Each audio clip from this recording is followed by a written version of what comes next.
ICC మహిళల T20 ప్రపంచ cup 2026 టోర్నీలో భారత జట్టు తమ జైత్ర యాత్రను ఘనంగా ప్రారంభించింది. తమ చిరకాల ప్రత్యర్థి పాకిస్తాన్తో జరిగిన మ్యాచ్లో హర్మన్ప్రీత్ కౌర్ సేన 64 పరుగుల భారీ తేడాతోటి ఘన విజయం సాధించింది. ఈ మ్యాచ్లో భారత జట్టు బ్యాటింగ్, బౌలింగ్ విభాగాల్లో పూర్తి ఆధిపత్యం ప్రదర్శించింది. ఓపెనర్ స్మృతి మందాన అద్భుత హాఫ్ సెంచరీతోటి రాణించగా ఆల్రౌండర్ దీప్తి శర్మ బంతితో మాయ చేసి పాక్ పతనాన్ని శాసించింది. 170 పరుగుల భారీ లక్ష్యంతో బరిలోకి దిగిన పాకిస్తాన్కు ఆరంభంలో మంచి భాగస్వామ్యం లభించింది. ఓపెనర్ మునీబా అలీ నిలకడగా ఆడుతూ జట్టును ఆదుకునే ప్రయత్నం చేసింది. తొలి పవర్ ప్లేలో పాక్ ఒక వికెట్ నష్టానికి 52 పరుగులు చేసి గట్టి పోటీ ఇచ్చేలా కనిపించింది. అయితే స్పిన్నర్ దీప్తి శర్మ రంగులోకి దిగాక మ్యాచ్ స్వరూపమే మారిపోయింది.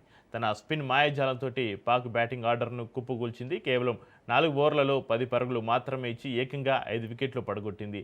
ఆమె దాటికి మునీబా అలీ తప్ప మిగతా బ్యాటర్లంతా కూడా ఒకరి తర్వాత ఒకరుగా పెవిలియన్కు క్యూ కట్టారు.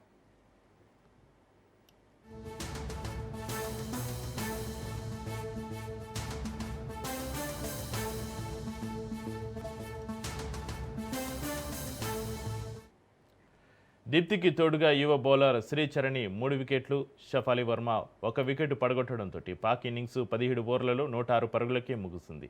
ఈ విజయంతో భారత ప్రపంచ కప్లో శుభారంభం చేసింది. బర్మింగ్హామ్లోని ఎడ్జ్బాస్టన్ వేదికగా జరిగిన ఈ మ్యాచ్లో మొదట టాస్ గెలిచిన భారత కెప్టెన్ హర్మన్ప్రీత్ కౌర్ మొదట బ్యాటింగ్ ఎంచుకుంది. తొలి ఓవర్లోనే షఫాలి వర్మ వికెట్ కోల్పోయినప్పటికీ స్మృతి మందన తన క్లాస్ బ్యాటింగ్ తోటి ఇన్నింగ్స్ను నిలబెట్టింది. కేవలం 44 బంతులు 9 ఫోర్లు 2 సిక్సర్లతోటి 68 పరుగులు చేసి జట్టుకు గట్టి పునాది వేసింది. ఆమెకు కెప్టెన్ హర్మన్ప్రీత్ కౌర్ చక్కటి సహకారం అందించి 3 వికెట్కు 91 పరుగుల కీలక భాగస్వామ్యాన్ని నెలకొల్పింది. ఆఖరి ఓవర్లలో వికెట్ కీపర్ రీచా ఘోష్ 17 బంతుల్లో 34 రన్స్ చేసి విధ్వంసకర బ్యాటింగ్ తోటి స్కోర్ బోర్డును పరుగులు పెట్టించింది. దీంతో భారత జట్టు నిర్ణీత 20 ఓవర్లలో 6 వికెట్ల నష్టానికి 170 పరుగుల భారీ స్కోర్ చేసింది. పాక్ బౌలర్లలో ఫాతిమా సనా, సాదియా ఇక్బాల్ చెరో 2 వికెట్లు పడగొట్టారు.